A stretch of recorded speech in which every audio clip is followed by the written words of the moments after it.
नी सा गा पानी पानी धा पा पद पद गा नी धा सा नी सा गा पानी पानी धा पा पद पद गा नी धा सा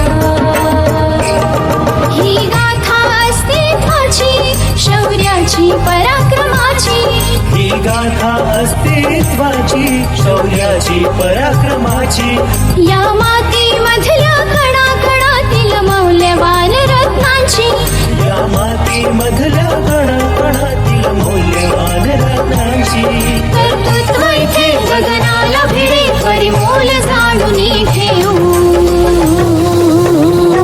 व्यक्तिविशेष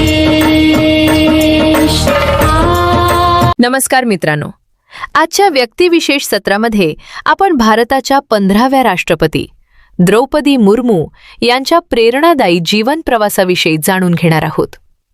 द्रौपदी मुर्मू यांचा जन्म 20 जून 1958 रोजी ओडिसा राज्यातील मयूरभंज जिल्ह्यातील बडीपोसी या छोट्याशा गावात झाला.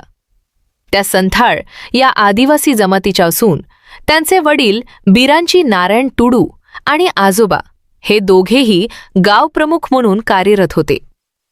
ग्रामीण आणि साध्या वातावरणात वाढलेल्या द्रौपदी मुर्मू यांनी शिक्षणाच्या बळावर स्वतःची वेगळी ओळख निर्माण केली. त्यांनी भुवनेश्वर येथील रमादेवी महिला महाविद्यालयातून कला शाखेची पदवी प्राप्त केली.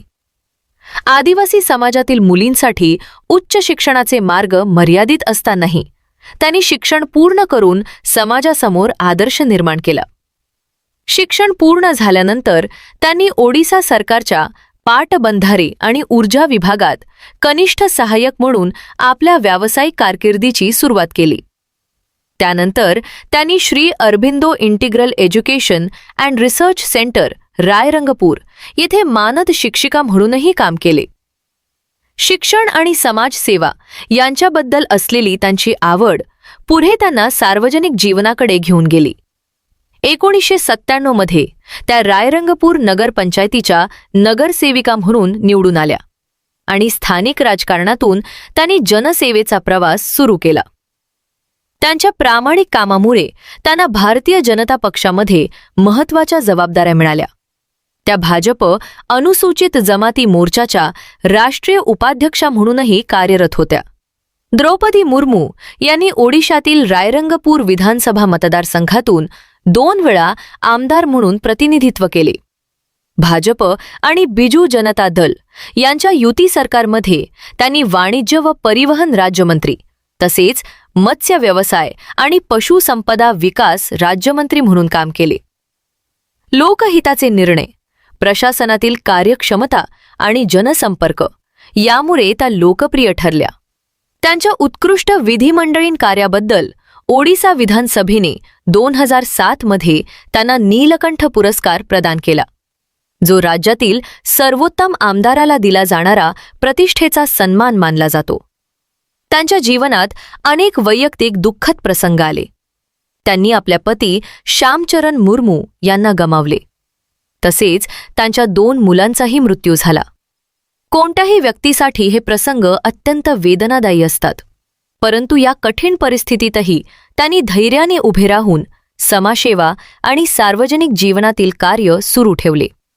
संकटांवर मात करून पुढे जाण्याची त्यांची जिद्द लाखो लोकांसाठी प्रेरणादायी ठरते. 2015 मध्ये द्रौपदी मुर्मू यांची झारखंडच्या राज्यपालपदी नियुक्ती करण्यात आली. त्या झारखंडच्या पहिल्या महिला राज्यपाल ठरल्या.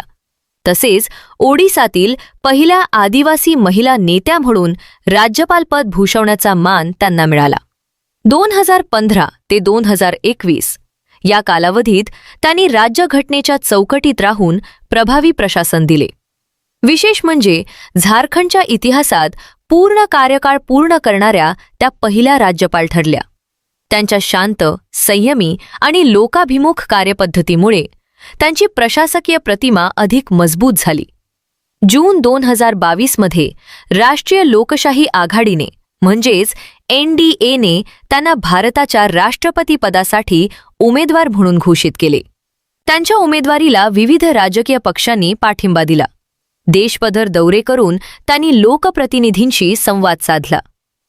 21 जुलै 2022 रोजी झालेल्या मतमोजणीत त्यांनी विरोधी पक्षाचे उमेदवार यशवंत सिन्हा यांचा पराभव करते भारताच्या राष्ट्रपती पदाची निवडणूक जिंकली. त्यांनी एकूण 64% अधिक मते मिळवून सायकोलॉजिकल विजय मिळवला. 25 जुलै 2022 रोजी भारतीय संसदेच्या सेंट्रल हॉलमध्ये सरन्यायाधीश NV रमणा यांच्या हस्ते त्यांनी भारताच्या 15व्या राष्ट्रपती म्हणून शपथ घेतली. दिग्रीज मुर्मू यांनी राष्ट्रपती म्हणून इतिहासात अनेक महत्त्वाचे विक्रम नोंदवले आहेत. त्या भारताच्या पहिल्या आदिवासी राष्ट्रपती आहेत. तसेच प्रतिभा पाटील यांच्यानंतर राष्ट्रपतीपद भूषवणाऱ्या त्या दुसऱ्या महिला आहेत.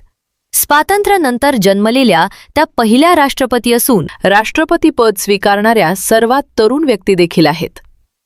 त्यांच्या निवडीमुळे भारतीय लोकशाहीची सर्वसमावेशकता आणि सामाजिक प्रतिनिधित्व अधिक अधोरेखित झाले. राष्ट्रपतीपदाच्या कार्यकाळात त्यांनी शिक्षण, महिला सक्षमीकरण, आदिवासी विकास, पर्यावरण संरक्षण आणि सामाजिक न्याय यांसारख्या विषयांवर विशेष भर दिला आहे. द्रौपदी मुर्मू यांचा जीवन प्रवास हा एका सामान्य आदिवासी कुटुंबातील मुलगी ते भारताच्या सर्वोच्च घटनात्मक पदापर्यंत पोहोचलेल्या असामान्य स्त्रीची प्रेरणादायी कथा आहे. संघर्ष, परिश्रम, शिक्षण, संयम आणि जिद्द यांच्या बळावर जीवनात किती मोठे यश मिळवता येते याचे त्या जिवंत उदाहरण आहेत. त्यांचे व्यक्तिमत्व आजच्या युवकांसाठी, विशेषतः ग्रामीण आणि आदिवासी समाजातील विद्यार्थ्यांसाठी आशा, प्रेरणा आणि आत्मविश्वासाचा स्रोत आहे. जीवन प्रवास हा संघर्ष, जिद्द, परिश्रम आणि आत्मविश्वास यांचा प्रेरणादायी आदर्श आहे.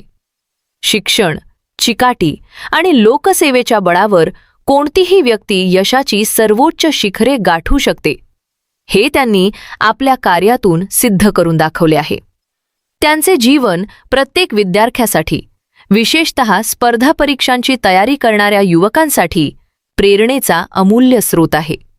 अशाच नाविन्यपूर्ण, प्रेरणादायी आणि यशस्वी व्यक्तिमत्वांची माहिती जाणून घेण्यासाठी ऐकत रहा radio MPSC Guru, spreading the knowledge, powered by spectrum academy.